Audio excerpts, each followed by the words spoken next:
You come from a for-profit background. Why did you make this shift? I was in Jamaica and I was driving in a car with a taxi driver, and I told the taxi driver about my company, and he started singing for me, and I told him, you should sign up with Sellaband, and he said, I don't have access to internet, I don't have any demo tapes, and if I want to create demo tapes, I'm going to have to go to a studio, and it cost me like $200. So I'm out, I can't do it. So first I thought maybe I'll do it for him.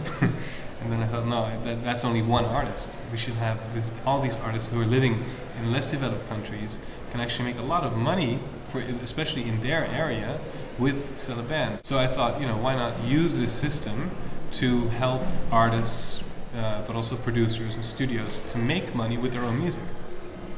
And that's why I started Africa Unsigned.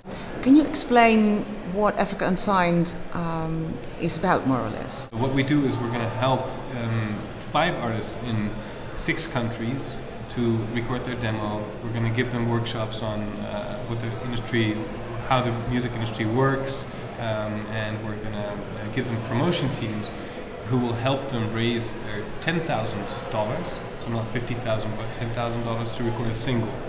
Once they've done that, they can come back and they can crowdfund, if you will, another $25,000 to record an album. In what way does Africa Unsigned differ from Sellaband? We're doing this with a panel of 30 music experts. Most of them are from Africa. One of them is Olormutukutsi, Baba Mao, so famous African artists who will choose the artists, but we'll also have some people on the panel who have knowledge of the European market, so that both sides are covered. And then we'll start with those 5 artists per country. We do this, we only have 5 artists per country because we can not afford to throw it open and let anyone come on board, because we're doing the capacity building, we're doing the trainings, we're giving them promotion teams, so we're making costs in advance. But once we're up and running, we're going to open up the system for more artists. So if you take the Africa Unsigned model, there are certain things that are very, those costs are exactly connected to income, potential income. If you find a partnership and give them money to find a network of studios, and you use those studios to record albums, obviously in the long run you're going to make some money. But if you're going to find a partnership who will allow you to give workshops and to teach the artists about bank accounts, about royalties, about copyrights, etc., some of those artists might never make the threshold. Mm-hmm. So a lot of those costs are purely for the good cause, and so you have to find a balance. And you have to find a balance between being very idealistic and being very business-wise. Your business model is fee from the artists?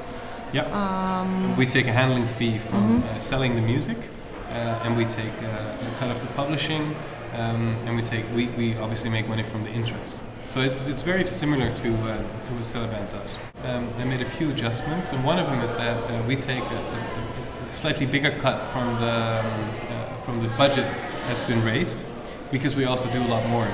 We give the artist a promotion team. So there's a promotion team in New York, London, Paris, Amsterdam, and also in the countries where the Africa Unsigned artist comes from, who will help them raise their money.